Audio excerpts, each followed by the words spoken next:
오늘도 하나님이 이렇게 주일날 주님 전을 찾아서 예배하러 모인 여러분들에게 은혜와 평강을 내려주시기를 축원합니다. 오늘 솔리스트가 우리 부자예요.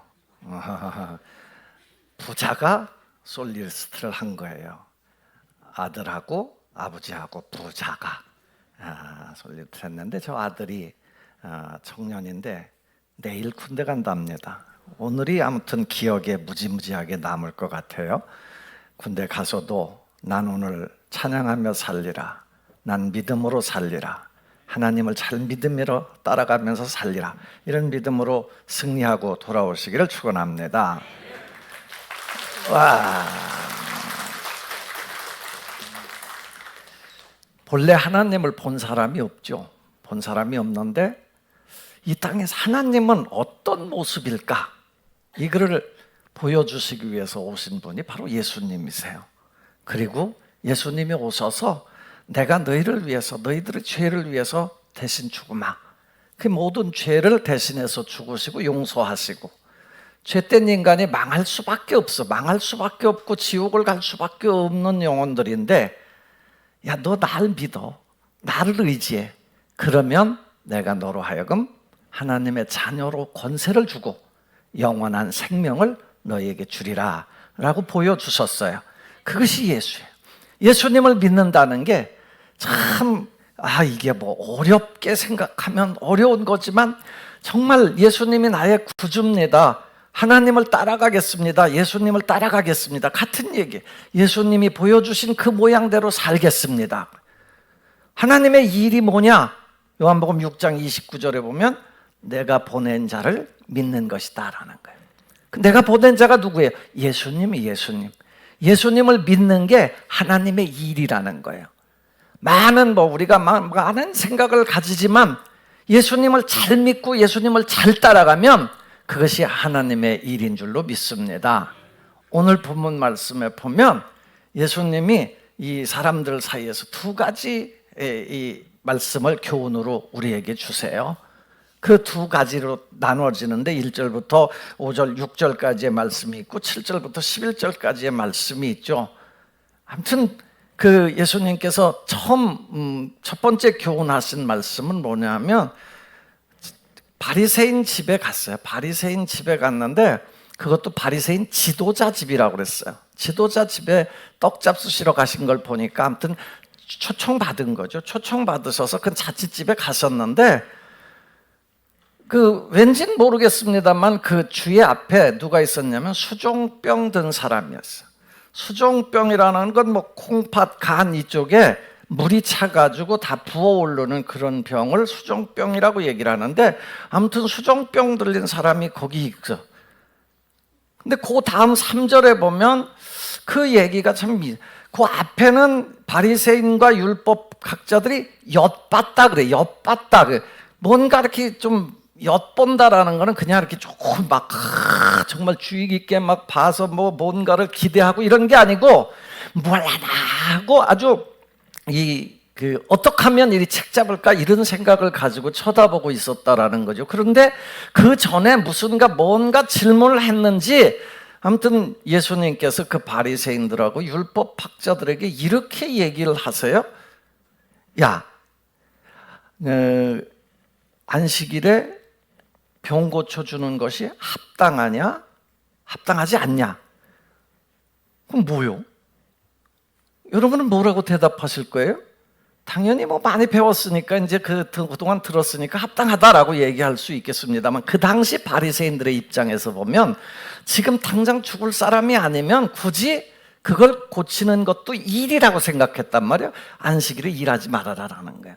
그래서 법적으로 보면 지금 이 수종병 들린 사람을 고치면 안 된다라는 사고방식을 가득 가지고 있는 거예요.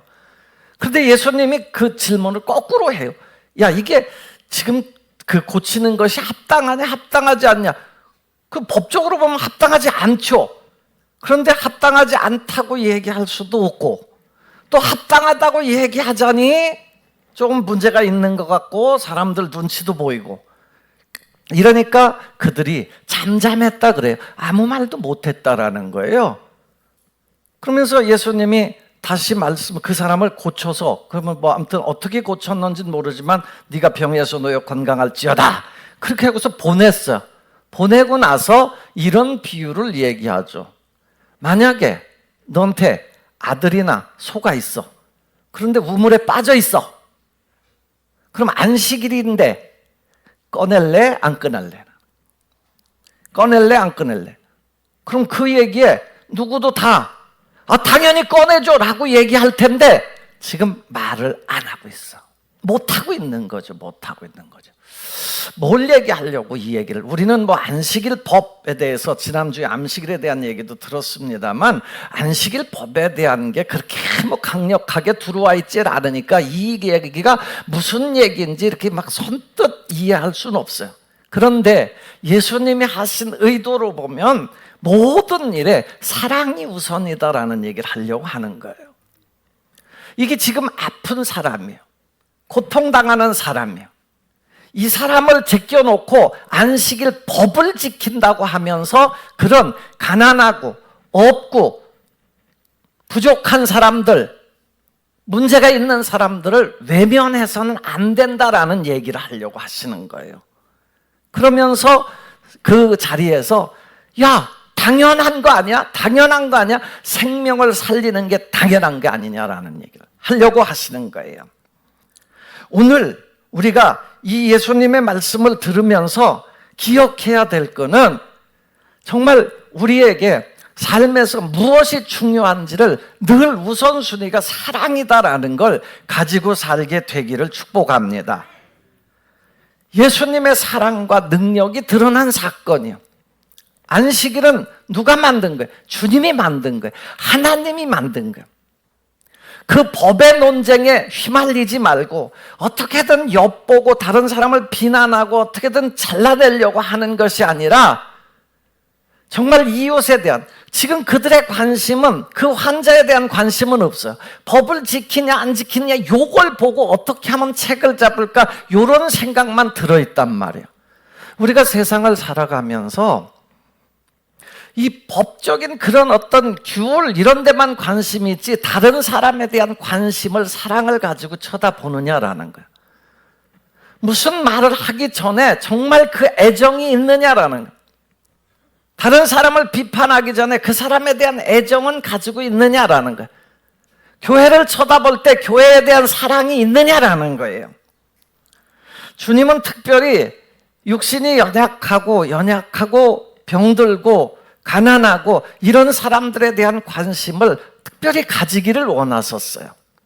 그리고 성경은 그 얘기를 계속해서 강조하죠. 여러분 잠언 14장 31절에 보면 가난한 사람을 학대하는 자는 그를 지으신 이를 멸시하는 자요, 궁핍한 사람을 불쌍히 여기는 자는 주를 공경하는 자니라 그래요. 가난하고 아프고 연약하고 이런 분들에 대한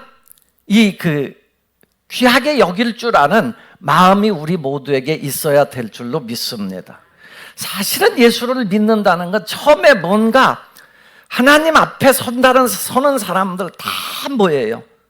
부족한 걸 느꼈기 때문에 하나님을 찾기 시작했어요. 고린도 교회도 그랬잖아요.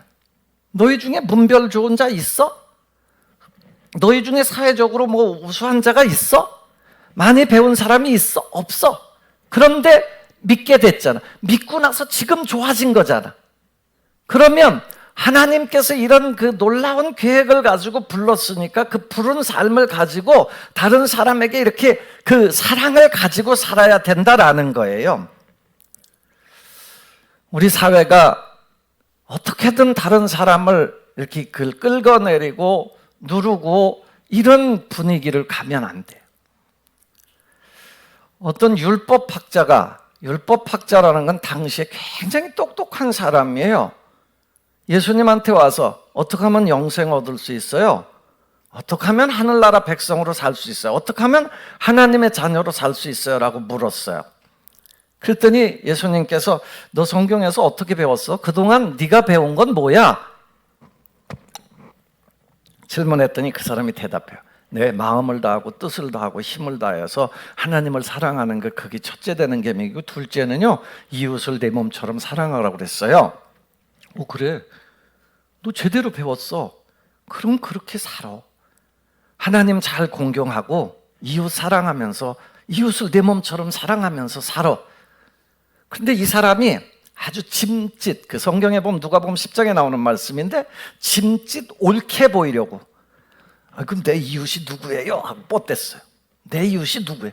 내 이웃이 있긴 있는 거. 내 뭐 옆에 내 가족이냐 뭐.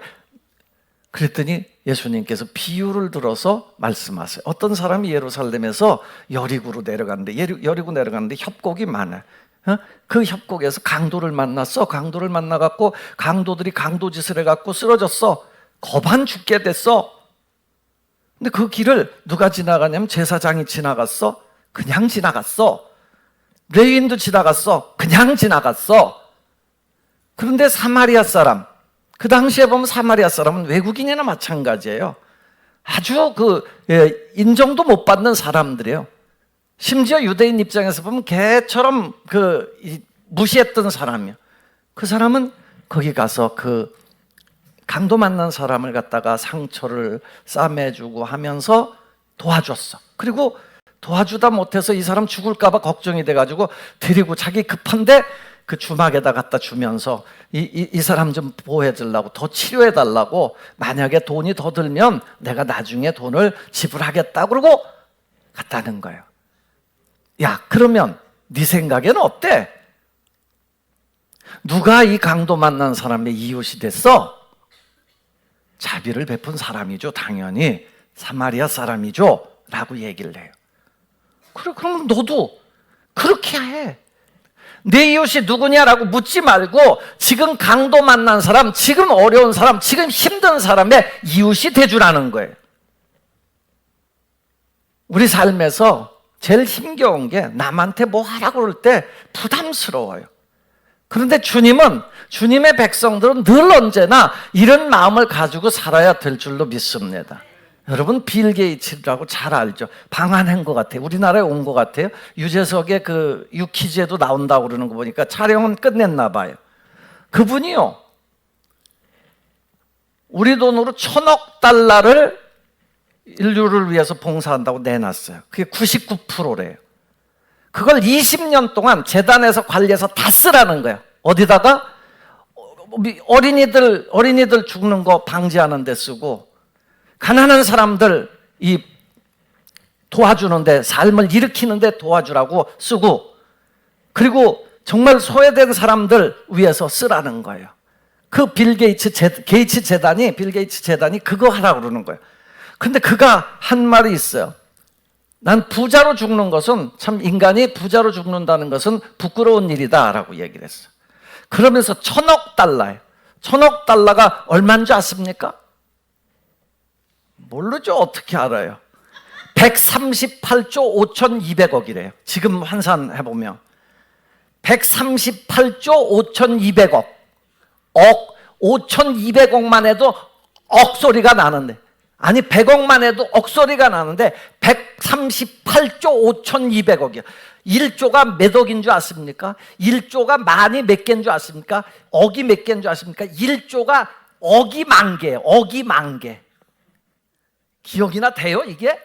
그런데 억이 만 개가 138개야. 거기다 5,200개가 더해. 그 억울해 죽겠어. 그런데 그걸 자기는 다, 자기가 이제 70살인가 그래요. 20년 동안 재단을 통해서 다 쓰라는 거예요. 그리고 그 게이츠 재단을 해체하라는 거예요.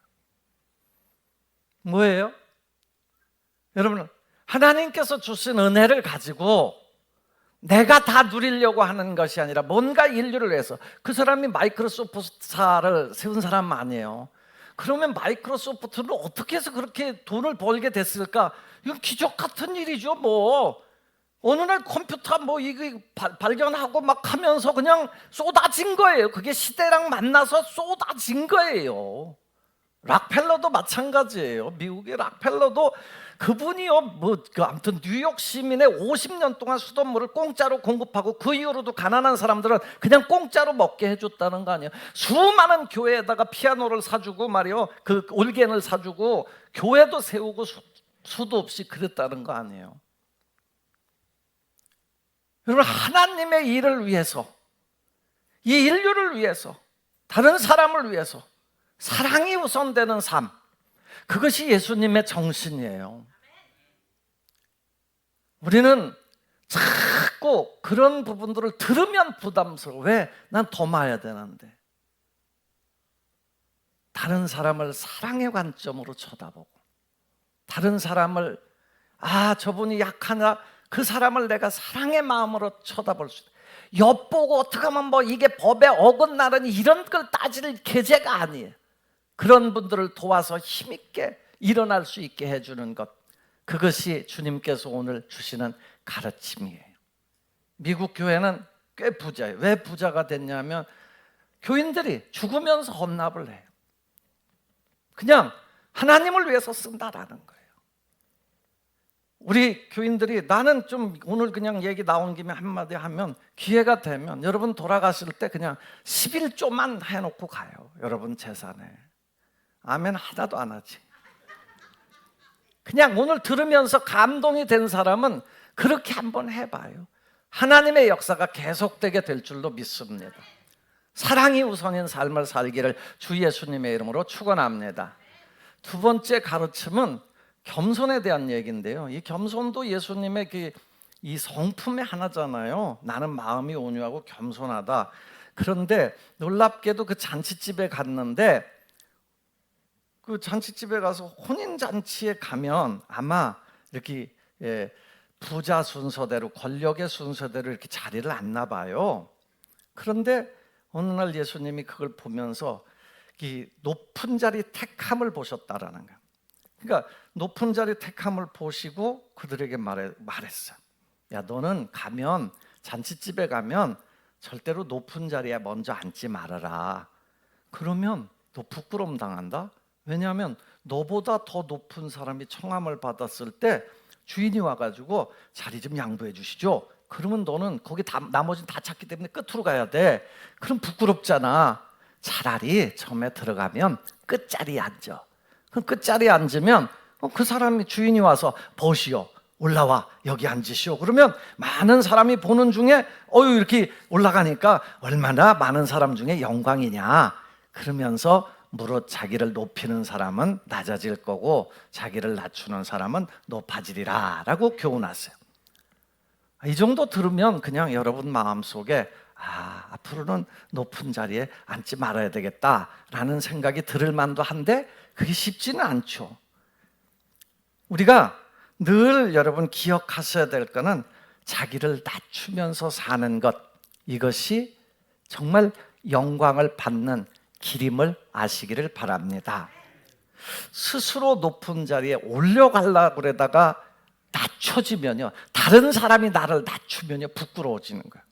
그런데 내가 낮추는 건 절대로 부끄러운 일이 아니에요. 예수님이 그걸 가르쳐 주려고 하는 거예요.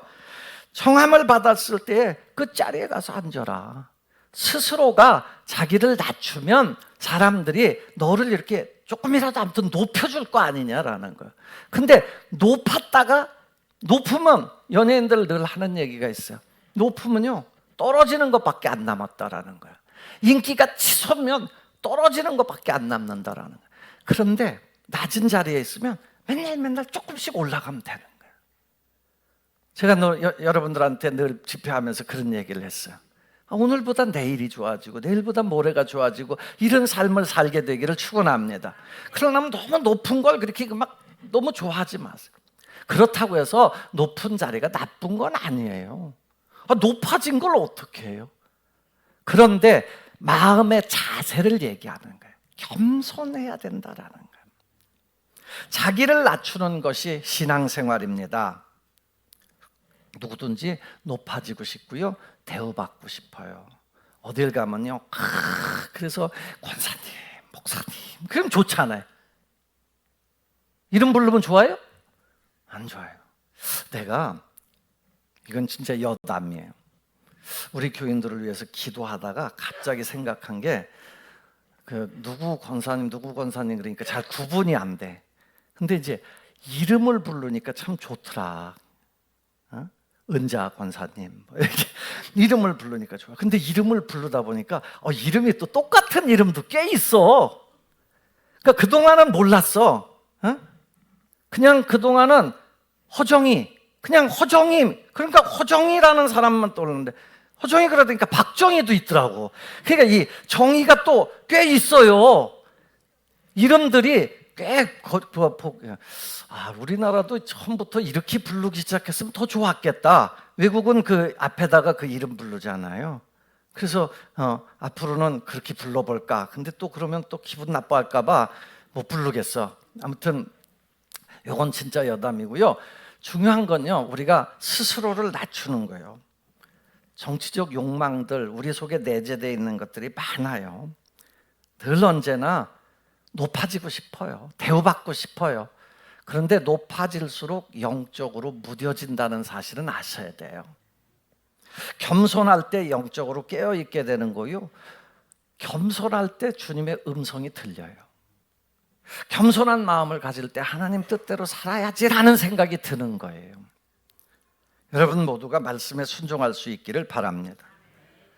자리에 연연하지 말아라. 그럴 기회가 많지는 않겠지만, 여러분 이 예수님이 보면서 이 성경에 뭐라고 그랬냐면 서로 높은 자리에 앉으려는 걸 보려고 그랬다고 그러지만 표준 세번역에 보면 애쓰며 밀치며 윗자리를 골라 잡았다라고 그래요. 또 다른 성경 메시지 성경 번역본에 보면 저마다 밀치고 상석에 앉으려고 했다라는 거예요. 그러니까 그 사회의 분위기가 그랬다라는 거예요. 높은 자리에 앉으려고 뭔가 그랬다라는 거예요.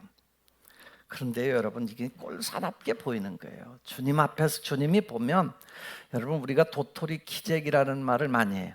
도토리 키재한다는 건 뭐예요? 여러분 도토리가 얼마나요?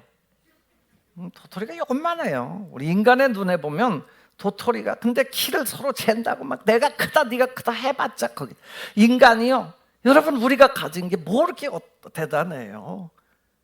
내가 많다 네가 많다, 내 옷이 좋다 네 옷이 좋다, 이게 뭐 얼마나 되냐고요. 사실은 아무것도, 하나님 보시기에는 참 예수님이 그걸 보고 꼴을 사나웠다라는 거예요. 연연해하지 말고 살아라라는 거예요. 섬기는 자리가 복된 자리고 섬기는 자리가 높아지는 자리인 줄로 믿습니다. 그리고 분명한 건요, 이 끝자리에 앉으라고 그랬는데 끝자리는 약속이 있어요. 약속. 오늘 11절 말씀 다시 한번 읽어보겠습니다. 11절 시작.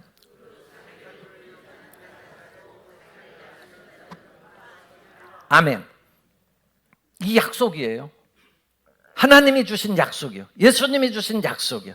내가 낮추면 어떻게 한다고? 높아질 것이다. 영적 원리예요. 주님께서 역사하시는 길이 바로 이거예요. 오해하지 마세요. 높은 게 나쁜 게 아니에요. 그러나 높아지려고 하지 말라라는 거예요. 하나님의 은혜로 높아지는 건 축복이죠. 그런데 내가 자꾸 높아지려고 하면 떨어지는 길밖에 없다라는 거예요. 겸손은요, 낮고 천한 신분의 상태가 아니라 하나님 앞에서 영적인 기질이에요. 기질. 예수님 보세요. 사도 바울이 우리에게 그렇게 권면해요. 여러분 빌립보서 2장 5절부터 11절 말씀이 좀 길지만 한 번만 오늘 읽고 넘어가겠습니다. 빌립보서 2장 5절부터 11절인데요. 한번 읽어보면서 주님의 음성을 들을 수 있기를 바랍니다. 한번 읽어보겠습니다. 시작.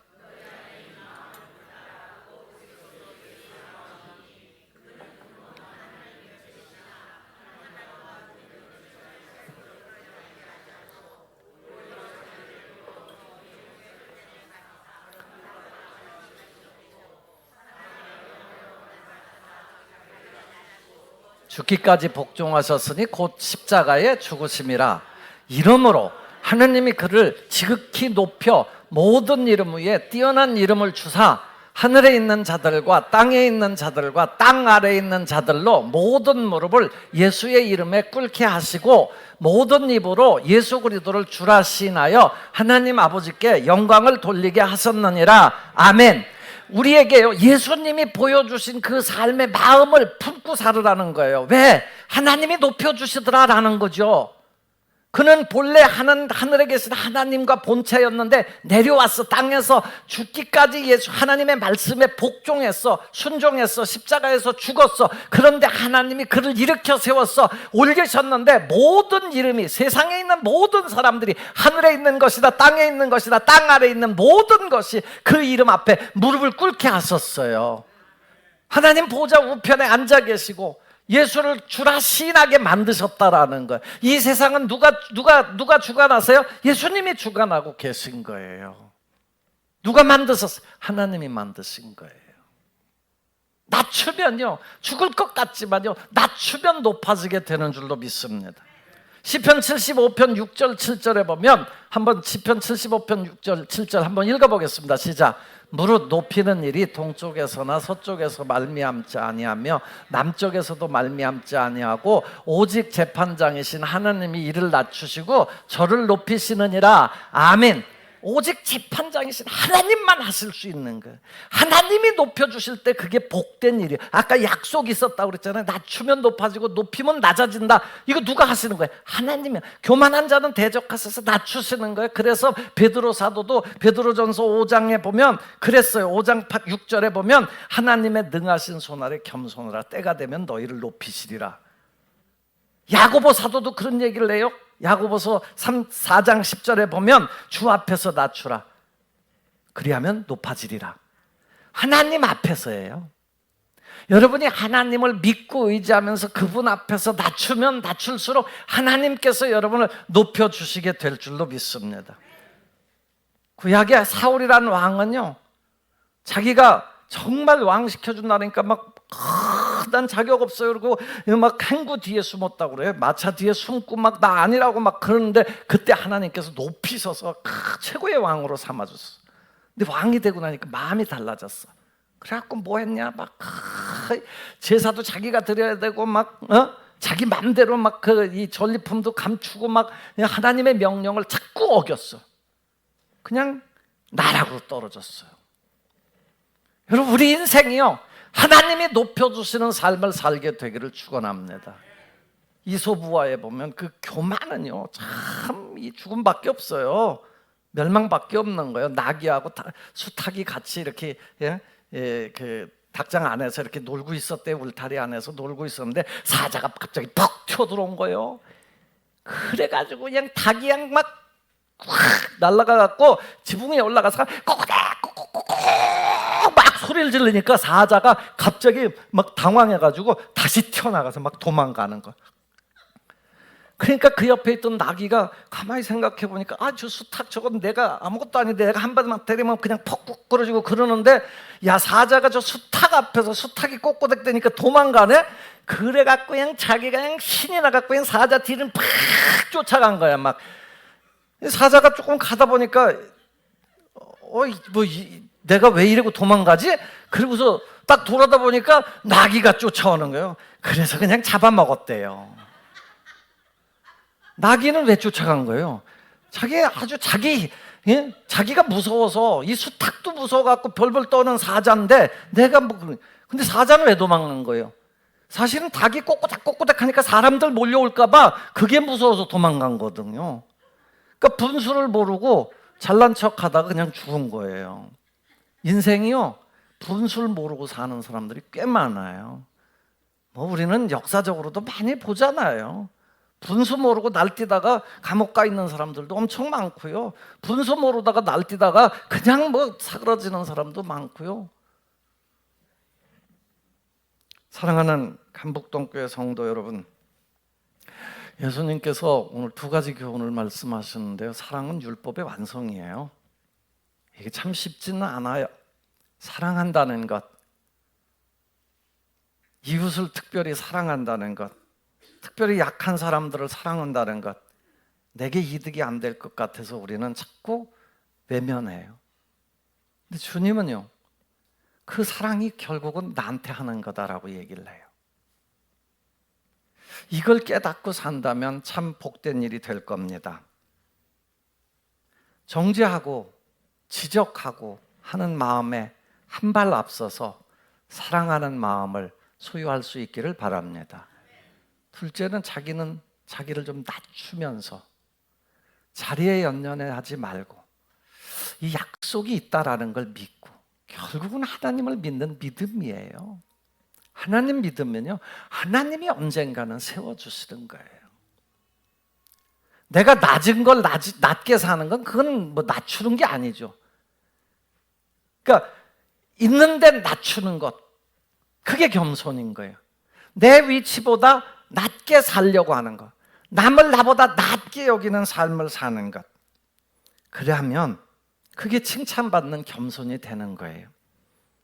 우리 주님께서 저와 여러분을 높여서 세상이 줄 수 없는 참된 기쁨과 평강을 내려주시기를 축원합니다. 하나님이 무릇 자기를 높이는 자는 낮아지고, 자기를 높이는 자는 낮아지고, 자기를 낮추는 자는 높이시리라. 이 역사를 경험하면서 사는 여러분들의 삶이 되기를 주 예수님의 이름으로 축원합니다. 기도합니다. 아버지, 오늘도 주님께서 오늘 이 두 가지 비유를 통해서 알려주신 진리를 따라 살게 하여 주옵소서. 예수님만 따라 살게 하소서. 주님이 주시는 놀라운 복을 누리며 살게 하옵소서. 예수님 이름으로 기도합니다. 아멘.